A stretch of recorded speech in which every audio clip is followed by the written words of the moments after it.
इरफान जी, तो क्या हाल है आपके। मैं सुमित कुमार एक बार फिर से आपका स्वागत करता हूं अपने YouTube चैनल पे। एंड बहुत ही इंपॉर्टेंट वीडियो, बिकॉज यूपीएससी ने अपना फाइनल एनडीए 151 का रिजल्ट डिक्लेयर कर दिया है, यानी मेरिट लिस्ट डिक्लेयर कर दी है। इसी के साथ यूपीएससी का पूरा प्रोसेस खत्म हो जाता है। अब जो बच्चा एस्पायर कर रहा है उसको पूरी प्रोसेस जाननी बहुत जरूरी है कि किस तरीके से फाइनली उसकी मतलब कट ऑफ जाती है, मेरिट कैसे बनती है, कॉल लेटर कैसे आता है, सब कुछ मैं इस वीडियो में डिटेल में बताने वाला हूं। बहुत ही इंफॉर्मेटिव वीडियो रहेगी। वीडियो को एंड तक देखना, इत्मीनान से देखना, आपको जरूर कुछ ना कुछ सीखने को मिलेगा। बहुत कॉम्प्लिकेटेड प्रोसेस है, मैं सब कुछ समझाने की कोशिश करूंगा। आप एनडीए, ये ऑफिशियल नोटिस है, मैं इसमें अपने रिजल्ट्स भी आपको बताऊंगा कैसा हमने परफॉर्म करा, बिकॉज आपको ये भी जानना जरूरी है ओवरऑल हमारी परफॉर्मेंस कैसी रही है। एंड इसके अलावा पूरा प्रोसेस भी मैं आपको समझाऊंगा। ध्यान से समझने की कोशिश करो। ये ऑफिशियल नोटिफिकेशन थी, 628 बच्चे टोटल रिकमेंड हुए हैं। देखो भाई, एक तो सबसे पहले इस चीज को देखो। ये मैंने एक और थोड़ा सा मार्केट में चलता रहता है कि एक ही बच्चे की फोटो 3-4 अलग अलग जगह पे दिखाई जाती है, तो हो सकता है बच्चा मल्टीपल जगह से पढ़ा हो कहीं पे, लेकिन क्या होता है बच्चा सिर्फ यूट्यूब पे पढ़ा होता है, कहीं पे कैसे पढ़ा होता है, तो इन जनरल नॉर्मल बच्चों को पता ही नहीं लग पाता कि एक्चुअली बच्चे ने तैयारी कहां से करी थी, और बच्चों को बेवकूफ भी बहुत बनाया जाता है इस चीज में।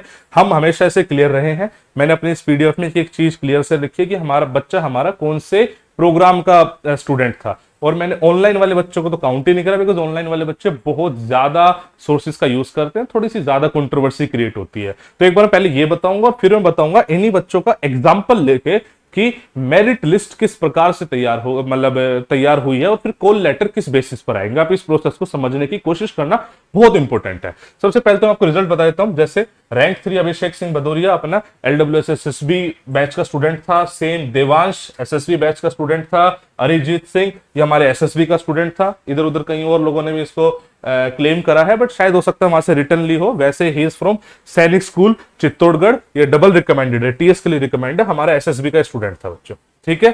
अंश सूर्यवंशी ये हमारे जो LWS के ऑफलाइन रिटर्न प्रोग्राम चलते हैं उसका भी, और SSB प्रोग्राम ऑफलाइन दोनों का स्टूडेंट था। He scored rank 68। मैं जल्दी जल्दी बता देता हूं।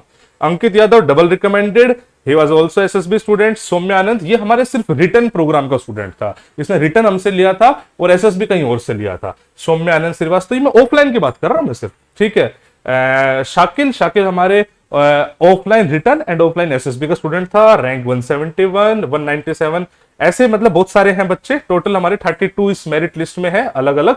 ये सब बच्चे मैं एक बार दिखा देता हूं। ये है भाई, यहां पर हो गया। और मैं फिर इनका मेरिट बता दूंगा किस तरीके से अल्टीमेटली मेरिट प्रिपेयर हुए। सात्विक, मुकुल, प्रियांशु, सब ऑफलाइन वाले बच्चे मैंने लिए हैं। चलो अब ये तो थोड़ा सा बोरिंग हो जाएगा, मैं आपको बताता हूं अल्टीमेटली कॉल लेटर किस तरीके से आएगा। जैसे टोटल वैकेंसी 395 है, उसमें कुछ आर्मी, कुछ नेवी, कुछ एयरफोर्स की। मैं एग्जांपल के साथ आपको समझाना चाहता हूं। सबसे पहले तो ऐसे एग्जांपल लेते हैं रैंक 3 का, अभिषेक भदौरिया का अपना जो बच्चा था।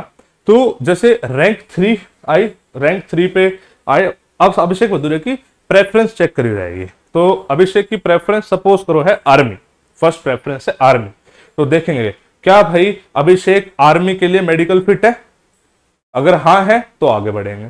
तो क्या आर्मी में सीट अवेलेबल है, अगर हाँ है तो अभिषेक को आर्मी अलॉट कर दी जाएगी, उसकी ज्वाइनिंग लेटर में आर्मी लिख के आएंगे। एग्जाम्पल बात आई समझ में। अब थोड़ा सा आगे चलते हैं, मैं चलो एग्जाम्पल ले लेता हूं। किसका ले, चलो जी अब आते हैं शाकिल पे।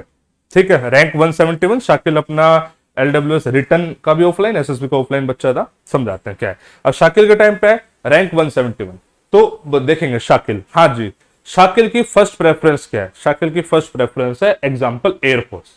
तो क्या शाकिल एयरफोर्स के लिए मेडिकल फिट है, अगर है तो उसको वहीं की वहीं उसको सीट अलॉट हो गई। मतलब मेडिकल फिट है तो आगे बढ़ेंगे, क्या एयरफोर्स में सीट अवेलेबल है। अगर सपोज करो मेडिकल फिट नहीं है वो एयरफोर्स के लिए, सेकंड आएंगे क्या वो नेवी के लिए फिट है, अगर है तो क्या नेवी में सीट्स अवेलेबल है। सपोज करो नेवी के लिए फिट नहीं है, तो क्या आर्मी के लिए मेडिकल फिट है, अगर है तो क्या आर्मी में सीट्स है, अगर है तो उसको मिल जाएगी। बात आई समझ में। थोड़ा सा और आगे चलते हैं ताकि थोड़ा सा और आपको समझ में आए। मैं क्लियरिटी के साथ ही आपको एक चीज समझाना चाहता हूं। अब रैंक आगे, जैसे मान लो 414 प्रियांशु अपना एसएसबी बैच का ऑफलाइन बैच का स्टूडेंट था। तो अब 414 रैंक पे आ गई। सबसे पहले प्रियांशु की देखते हैं कि जी फर्स्ट प्रेफरेंस क्या है। एग्जाम्पल प्रियांशु की फर्स्ट प्रेफरेंस है आर्मी। तो देखें क्या आर्मी के लिए प्रियांशु मेडिकल फिट है, हाँ जी है।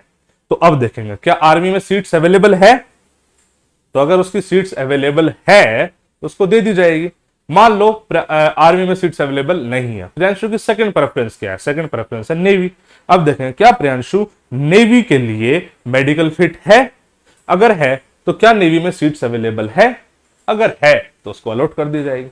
बात आई समझ में? आगे चलते हैं, एग्जाम्पल लेते हैं जैसे सार्थक का। सार्थक अपना रिटर्न का भी एंड एसएसबी का ऑफलाइन स्टूडेंट था। सार्थक की रैंक आई 551। तो 551 पे देखेंगे तो क्या सार्थक की फर्स्ट प्रेफरेंस क्या है? सार्थक की फर्स्ट प्रेफरेंस एग्जाम्पल है आर्मी। आर्मी में क्या सार्थक आर्मी के लिए मेडिकल फिट है? हाँ है, ठीक है जी। क्या सीट्स अवेलेबल है? नहीं है। सेकंड नेवी, क्या नेवी की सीट्स अवेलेबल? आर्मी क्या नेवी के लिए फिट है प्रियांश सार्थक? तो हाँ जी फिट है। क्या सीट्स अवेलेबल है तो दे देंगे, नहीं है तो सार्थक की थर्ड प्रेफरेंस है एयरफोर्स। एयरफोर्स ग्राउंड ड्यूटी के लिए मेडिकल फिट है? हाँ है। क्या ग्राउंड ड्यूटी में सीट्स बची है? नहीं बची। क्या एयरफोर्स फ्लाइंग के लिए फिट है सार्थक? सपोज करो है। क्या उसमें सीट्स बची है? हाँ बची है, तो उसको दे देंगे। ये हर बार का रिकॉर्ड रहा है कि हर बार एनडीए में 30 से 35 सीट जो फ्लाइंग ब्रांच की होती है वो खाली जाती है, क्योंकि बच्चे फ्लाइंग फिट नहीं हो पाते। अब मैं एक बहुत ही एक्सट्रीम एग्जांपल लेता हूं, जैसे अपने बच्चे के ले लेते हैं, मान लो किसी का गौरव का, ठीक है, गौरव भी अपना स्टूडेंट था। तो मान लो गौरव फ्लाइंग फिट होता तो इस रैंक तक नॉर्मली आर्मी नेवी की तो नहीं बचती। एयरफोर्स में देखेंगे तो 619 रैंक गौरव, एग्जाम्पल है, फ्लाइंग फिट है, ठीक है। तो जी गौरव की रैंक देखी जाएगी। गौरव की फर्स्ट प्रेफरेंस है आर्मी। तो क्या आर्मी के लिए मेडिकल फिट है ये? तो हाँ जी है, ठीक है। तो क्या सीट्स बची आर्मी में? नहीं बची, ठीक है। सेकंड प्रेफरेंस है उसकी नेवी। तो क्या नेवी के लिए मेडिकल फिट है? हाँ है। क्या सीट्स बची नेवी में? नहीं बची। थर्ड प्रेफरेंस है एयरफोर्स, मान लो। तो एयरफोर्स, क्या एयरफोर्स के लिए मेडिकल फिट है फ्लाइंग में? हाँ फिट है। क्या फ्लाइंग की सीट्स बची हुई है? हाँ बची हुई है, तो जी अलॉट कर दीजिए। तो नॉर्मली क्या होता है, फ्लाइंग ब्रांच में सीट्स बची ही रहती है हर बार, बिकॉज फ्लाइंग फिट नहीं हो पाते। और दूसरा आईएनए में बच्चे नहीं हो पाते। तो जो बच्चा नेवी के लिए और नेवल एकेडमी के लिए फिट है तो उसका 550-600 रैंक तक भी कॉल लेटर आने के चांसेस होते हैं। और जो बच्चा एयरफोर्स फ्लाइंग के लिए फिट है तो कोई भी रैंक को उसके कॉल लेटर आने के 100% चांसेस होते हैं। आर्मी वाले की जो कट ऑफ होती है 400 के आसपास जाकर टकने लग जाती है थोड़ी सी, जो सिर्फ आर्मी फिट है। तो ये पूरा प्रोसेस रहता है। आई होप कि आपको समझ में आई हैं चीजें, मैंने समझाने की कोशिश करी है, पूरा एनालिसिस समझाने की कोशिश करी है। फिर भी किसी कोई डाउट है तो मुझे बताना, मैंने बाकी एग्जाम्पल लेके आपको क्लियरली अच्छे से समझा दिया। इससे ज्यादा कोई क्लियर क्या ही समझाएगा भाई। फिर भी कोई डाउट है तो मुझे बताना, ठीक है। आई होप आपको समझ में आया है। वीडियो को लाइक शेयर सब्सक्राइब जरूर करना भाई। जय हिंद, जय